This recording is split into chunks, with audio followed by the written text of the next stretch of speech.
Sound off for Chesterfield. Chesterfield is best for you. First cigarette with premium quality in both regular and king size.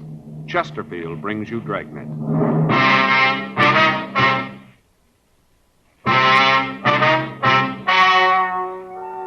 Ladies and gentlemen, the story you are about to hear is true. The names have been changed to protect the innocent.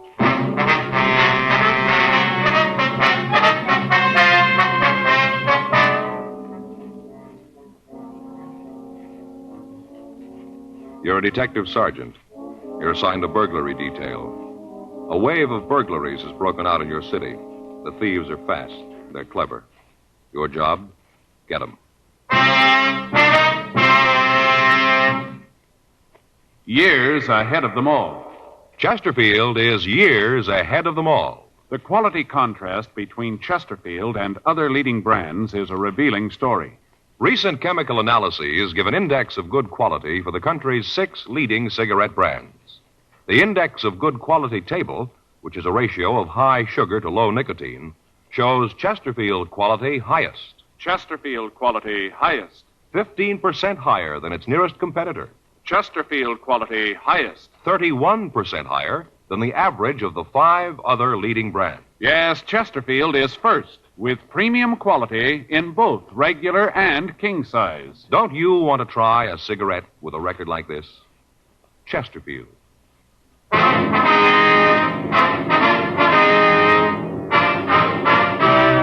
Dragnet, the documented drama of an actual crime. For the next 30 minutes, in cooperation with the Los Angeles Police Department, you will travel step by step on the side of the law through an actual case transcribed from official police files. From beginning to end, from crime to punishment, Dragnet is the story of your police force in action. It was Thursday, December 10th. It was cold in Los Angeles. We were working the day watch out of burglary detail. My partner's Frank Smith. The boss is Chief of Detectives Thad Brown. My name's Friday. We were on the way out from the office, and it was 10:14 a.m. when we got to the Armstrong Schneider Jewelry Company, the manager's office. Can I help you? Yes, ma'am. Police officers, we'd like to see Mr. Armstrong. Oh, yes. Just a minute. Police officers are here. Yes, sir, right away. Will you go right in, please? Thank you very much. Mr. Armstrong's office. Yes, sir. I'm sorry, but he's in a meeting. Won't you come in? Thank you very much. Thanks, sir. Mr. Armstrong? Yes. It's my partner, Frank Smith. My name's Friday. How do you do? Won't you sit down? Thank you very much. Thanks. Would you like a cigarette? Yes, sir. Thank you. Thanks. I have a lighter. As you know, this firm is probably the foremost fine jewelry store on the coast. Yes, sir. I wonder if you'd tell us about the theft. Yes. Well, we discovered it this morning. About what time was that? Well, about 9:45. That's when we missed it. I guess the necklace was taken about 9. Must have been right after we opened. Could you give us a description of the piece, sir? Yes, I have it right here. Got it from the insurance records. Have a drawing of it. We always have that done on high-priced items. Mm-hmm. Here you are. Thank you.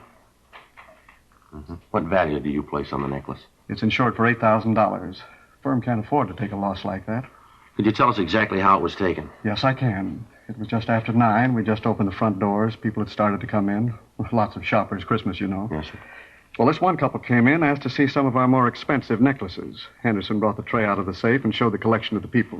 Henderson? Yes. He's the clerk who was waiting on the people. Oh. I gave him his notice. I had to. Looks to me like carelessness. I wonder if we could talk to him. Yes, all right. Thank you. Miss Courtney, would you have Henderson sent in here, please? Yes, right away. What? No, tell him I'll call later. That's right. Have him leave the number and I'll call back. Right, yes. He'll be right in. All right, thank you. How long has this Henderson been working here? I'd have to check the employment records to be sure. Offhand, I think it's been about 5 years. Ever since we opened at this location. We used to have a store downtown, then we moved out here. Mm-hmm. Where did he work before that? Well, let me see. I think it was someplace up north. San Francisco, I believe. Yes, he worked in a store up there. Had excellent references. He's a good salesman. But you gave him notice, huh? Well, I felt it was the only thing to do.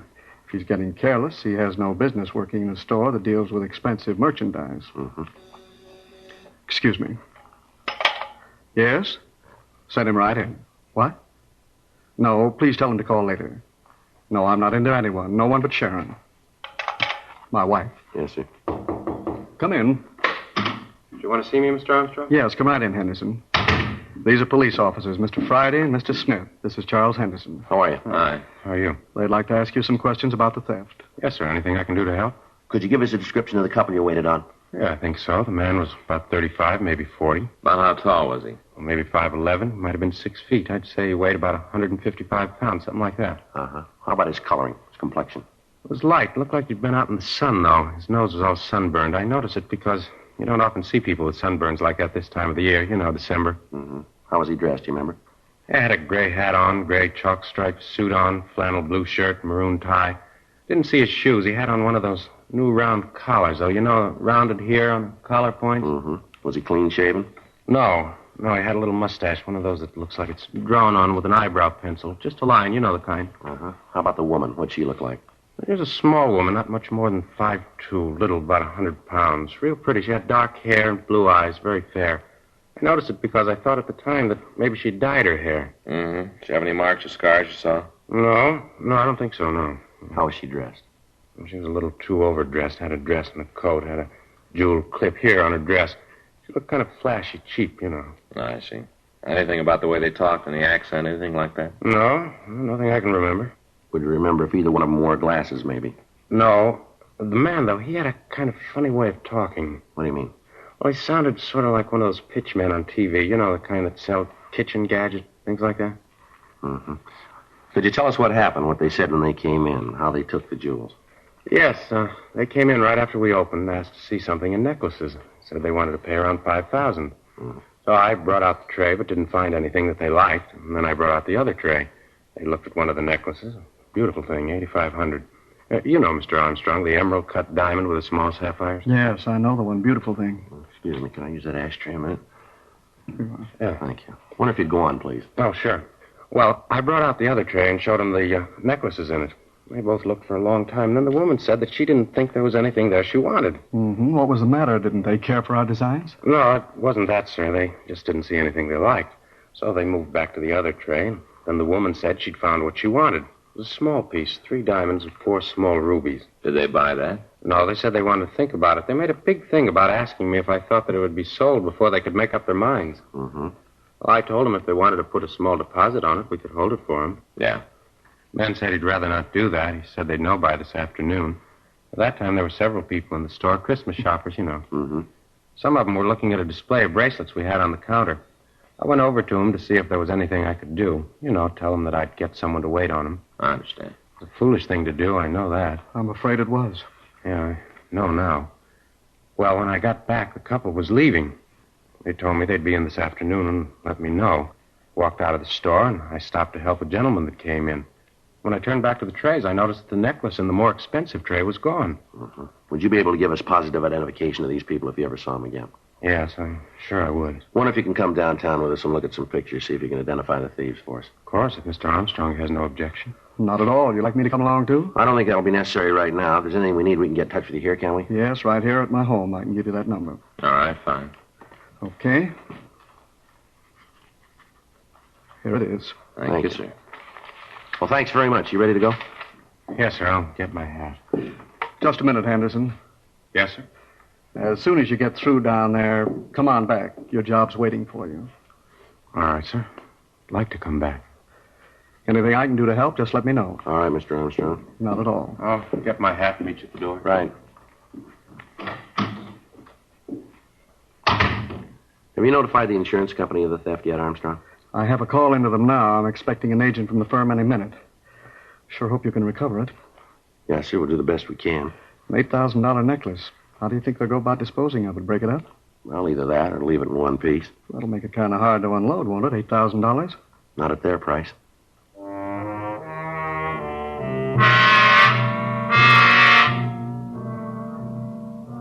"10:37 a.m. We talked to the other people in the store. From them, we got verifying descriptions of the 2 thieves.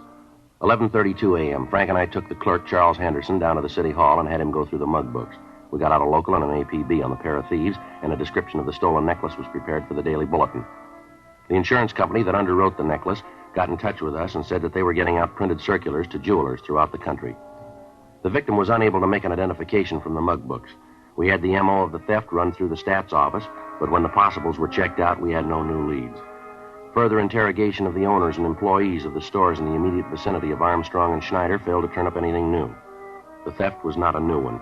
For the past 6 weeks, there'd been a series of burglaries taking place out on Wilshire Boulevard. Most of them had been exclusive women's stores or jewelry shops. To date, all of them had been articles of small individual value, none that approached the value of the necklace taken from Armstrong and Schneider. In an attempt to apprehend the thieves, all of the usual avenues of sale of stolen goods had been checked. None of the precautions apparently did any good. The thefts continued. Another 2 weeks passed. In that time, the thieves hit 3 times, all in the same general area. The employees of the victimized stores were questioned. From the information we got from them, we could be certain that the suspects were the same ones we were after. On Tuesday, December 29th, Frank and I got back from checking a lead. Well, there's another one that went no place. Yeah, you want to check the book? Yeah, I'll get it.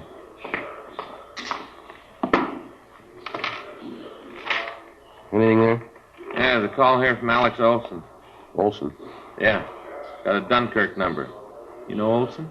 No, that name doesn't mean anything to me. Say what it's about? No, so just call him. Says it's important. All right. Give me the number, huh? Yeah. Here you go. What is this, 190? Is that a 9? Yeah, I think so. Yeah, it's a 9. You don't make 9s very good. Lopey can't write. Can I speak to Alex? Oh, Alex Olson. Yeah. Yeah, that's right. The hotel. Yeah. Hello. This Olson? Yeah. This is Friday. Police department. You want me to call you? Yeah. Oh, yeah. Sure, I remember, huh? Yeah, sure. We'd like to talk to you. Yeah. No, we'll come over there. That's right. You want to give me the address? Just a minute. Yeah. Okay. Right. Bye. Olson, he works for that carnival. You remember we talked to him last year? Says he wants to see us about some burglaries now. Oh, yeah, I remember. Says he's in with the thieves. 11:26 a.m. We drove out to the address Olson had given me on the phone. We talked to the desk clerk at the hotel. He said that Olson had just moved in, and that during the time he'd been there, Olson hadn't talked much to any of the other people in the place. The clerk gave us his room number, and Frank and I went up to talk to him. Oh, where is that? Joe Friday. Oh, just a minute. Hi, come on in. Thanks. All right. Olson, this is my partner, Frank Smith. Uh-huh. Hello. Yeah, I remember you. Sit down. Thanks. You want a drink? No, thanks. Oh, I gotta have one. What was it you want to talk to us about, Olson?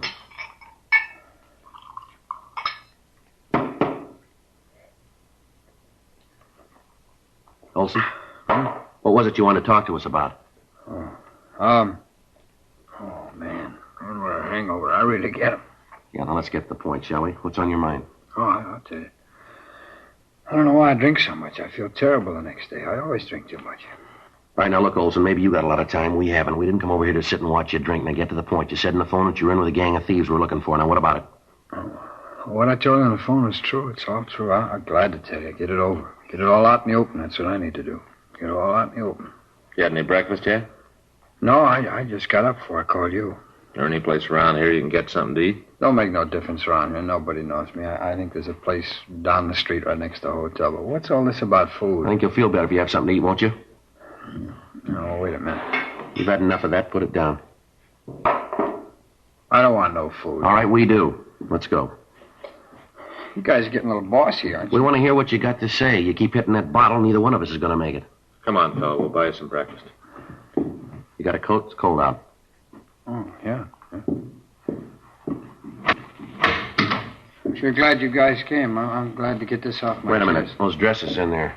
Woman's clothes. Those belong to you? Oh, no. I'm just keeping them for a friend. Well, the labels on some of them here. Come from out on Wilshire, don't they? You get a gold star. I'll tell you about them. That's part of the deal. You want to tell us now? Well, look, you made a deal about some coffee. Maybe it'll help me find my hands. Are you going to back out now? All right, let's go. We'll come back. Sure, you can come back. Take all the time you want to. Look the dresses over. I got some other stuff you'll want to see, too. But come on, let's go.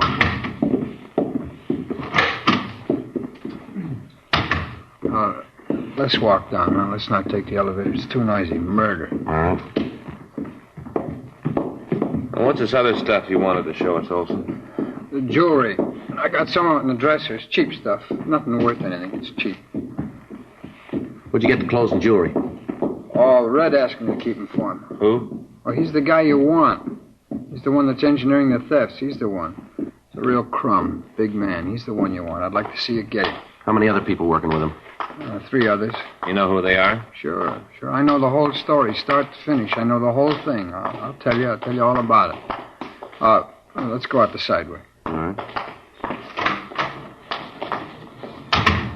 Now, where's this coffee shop? Wait a minute. You sure you wouldn't like a belt? No, and neither do you. Now, let's go. Okay, you're calling it. Restaurant's right down here, just a couple of doors. You know where this Red is? Yeah, I'll tell you. He's the one you want. How about the woman who works with him? Oh, that's May. Red's not the guy who goes into the stores, though. A fellow that works that part of the operation is his brother-in-law, a guy named Hank. What was her name? May. Was May. Is she the woman in the team? Yeah. Red wouldn't trust anybody else. Not him. He's a big man, you know. You don't believe it, you just ask Red. He'll tell you. Big man, big bum. This the place? Yeah. You positive? No, I guess you wouldn't.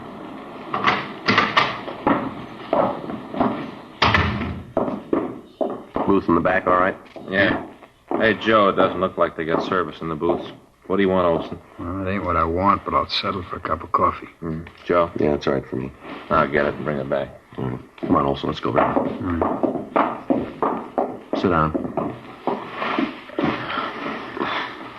All right, now suppose you start right at the beginning and tell me about it, huh? Who's Red? How do they work the operation? Where can we find them? Tell us everything. All right. Well, first off, Red's real name is Keith Jameson. They call him Red because he's got red hair, it figures. Yeah. What's he do for a living? He works for Carney. Most of the year we're on the road. This is the off-season, so he's laying up in a trailer camp out in the valley. He doesn't do anything regular now. He just steals.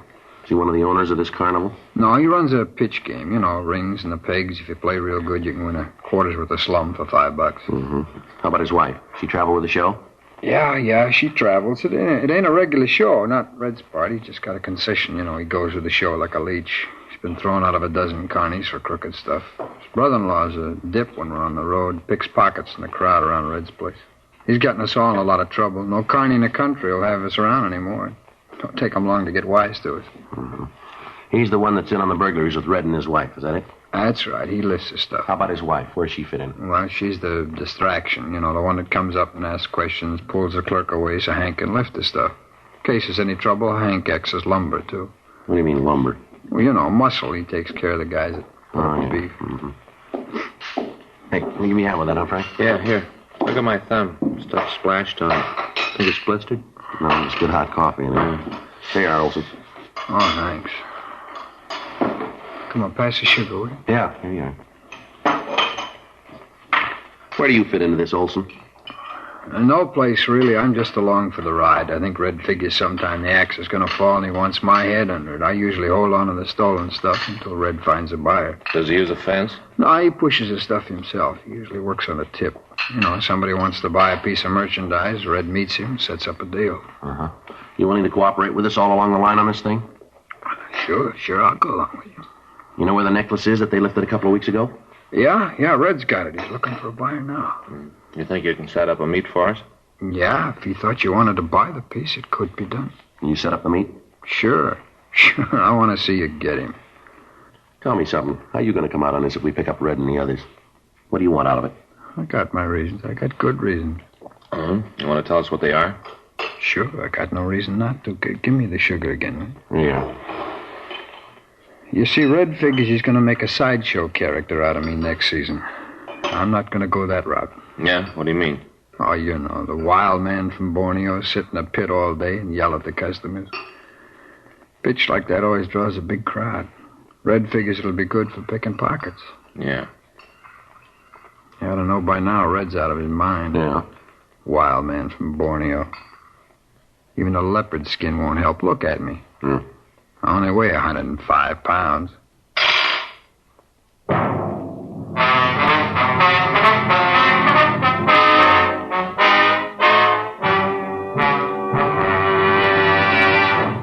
You are listening to Dragnet, the authentic story of your police force in action. Chesterfield is best for you. Listen to Chesterfield's record. For a full year and 2 months, a doctor has been making regular examinations of a group of Chesterfield smokers, and he reports no adverse effects to the nose, throat, and sinuses from smoking Chesterfields. Don't you want to try a cigarette with a record like this? Chesterfield. First, with premium quality in both regular and king size. Chesterfield. First choice with Young America. And that's from a survey of 274 colleges and universities. Try Chesterfields today. Remember, Chesterfield is America's best cigarette buy.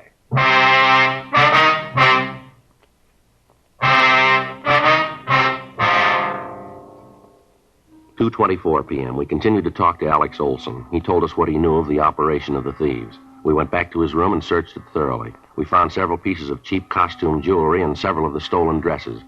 Most of the other things in his room were worthless, and as far as we knew, had not been stolen. We took him down to the city hall and had him checked through R&I. He had an arrest record showing several arrests for being drunk in a public place. We checked the name Keith Red Jameson through the files. There was no record on him. There was no record in the moniker file either. Jameson's brother-in-law and the 2 women were also checked out, but we found no previous criminal record for either of them. Communications were gotten off to Washington to check the possibility that the suspects might have records in other states.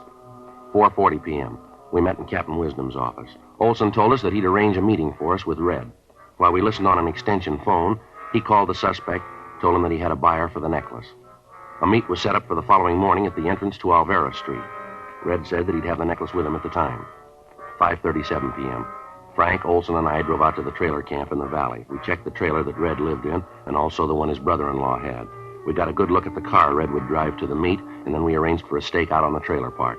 8:23 p.m. The 3 of us drove back down to the city hall. You ain't going to try and take him at the meet, are you? We hadn't got around to that yet. Why? Well, you do, and it's going to point straight at me. You ain't going to put him away forever, you know. He's going to get out, and he's going to draw a straight line to me. I don't want that. I got to be protected. We'll take care of you. Don't worry about it. Oh, big deal. You take care of me. Well, how? That's what I want to know. How you going to do it? We'll get him before he gets to the meet. Here you go, in here. Look, tell me, how you going to work it? We'll come up with a way. You ain't going to get near him in plain clothes. I'll tell you that right now. He'll spot you a mile away. Comes to cops, he's got eyes in the back of his head. You can't get anywhere near him in those clothes. Don't worry, we won't. He'll be picked up for something else. We'll find the necklace on him if he's got it, and you'll never know that's what we're after. Well, how you going to work it? How? We'll be in uniform, in a traffic car coming in from the valley. That might work, huh, Frank? Yeah, think so. He's bound to make a mistake. When he does, we'll be there. Yeah, that'd do it. You'll never figure I had anything to do with that, never. Yeah, it ought to work. Yeah, that'll work good. Yeah. You guys wouldn't like No, a drink? we wouldn't. No booze. Okay. I just noticed the bar across the street. I thought maybe you guys would like to stop there. I'd feel a little better about this if I had a drink. Just a little one. Come on now, bud. Sorry, Alex. We got to take you over to the main jail. You got a what? For the time being, we got to hold you. Well, now, wait. It ain't the jail that bothers me, not being in jail. It's just that I hear it's pretty rough to get a drink over at the Gray Bar Hotel, you know. That's the only thing that bothers me. There's no room service there. Yeah, well, it'll all work out for you. Well, I don't know. Since I got mixed up in this thing, seems like I got no choice in anything. It don't seem fair. I got no choice. DA's office will know what you did. It'll be marked down that way. Well, I got no beef with you guys. You better take it easy with Red, though. Is that right? Yeah, he's got a gun.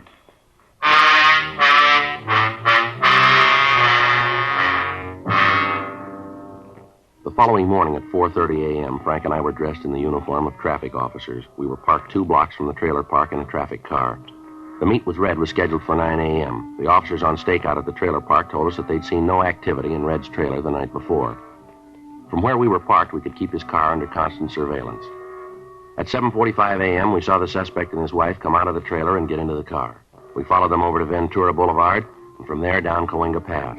We kept far enough behind them so that they'd have less chance of knowing that they were being followed. They turned by the freeway construction point and continued on down Coalinga Boulevard. When they got to the corner of Yucca and Coalinga, they made a mistake.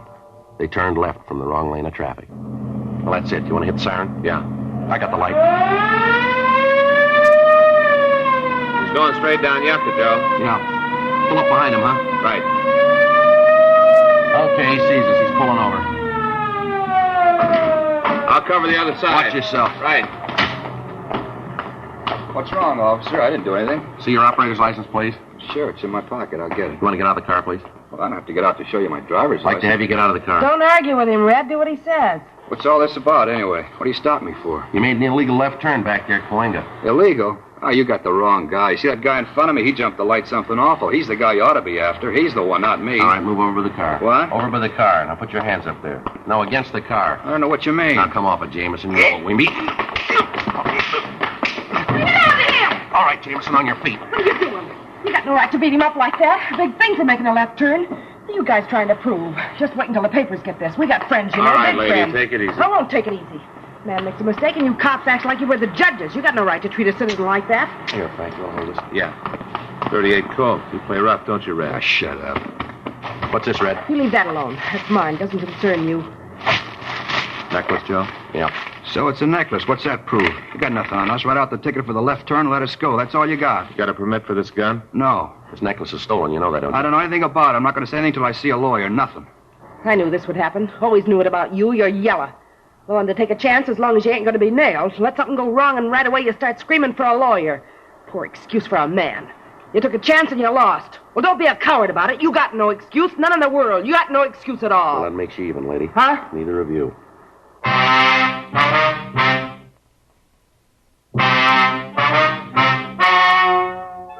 The story you have just heard is true. The names were changed to protect the innocent. On April 15th, trial was held in Department 87, Superior Court of the State of California, in and for the County of Los Angeles. In a moment, the results of that trial. Now, here is our star, Jack Webb. Thank you, George Fenneman.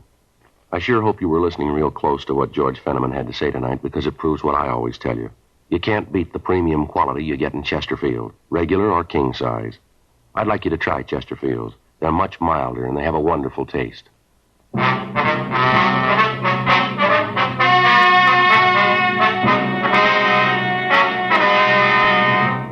Henry Donald Swenson, Anna Catherine Swenson, and May Ruth Jameson were tried and convicted of 5 counts of burglary in the second degree. They received sentence as prescribed by law. Burglary in the second degree is punishable by imprisonment in the state penitentiary for a period of not less than 1 nor more than 15 years. Keith Walter Jameson was tried and convicted for receiving stolen property on 5 counts and received sentence as prescribed by law. Receiving stolen property is punishable by imprisonment in the state penitentiary for a period not to exceed 10 years. Because of his cooperation, Alex Robert Olson received a lighter sentence and was placed on probation.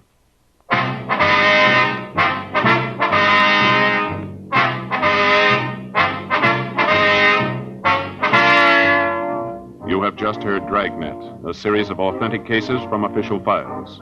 Technical advice comes from the Office of Chief of Police W.H. Parker, Los Angeles Police Department. Technical advisors Captain Jack Donahoe, Sergeant Marty Wynn, Sergeant Vance Brasher. Heard tonight were Ben Alexander, Stacey Harris, script by John Robinson, music by Walter Schumann. Hal Gibney speaking. For a million laughs, tune in Chesterfield's Martin and Lewis Show, Tuesday on this same NBC station. And sound off for Chesterfield's. Either regular or king size, you'll find premium quality Chesterfields much milder. Chesterfield is best for you. Chesterfield has brought you Dragnet, transcribed from Los Angeles.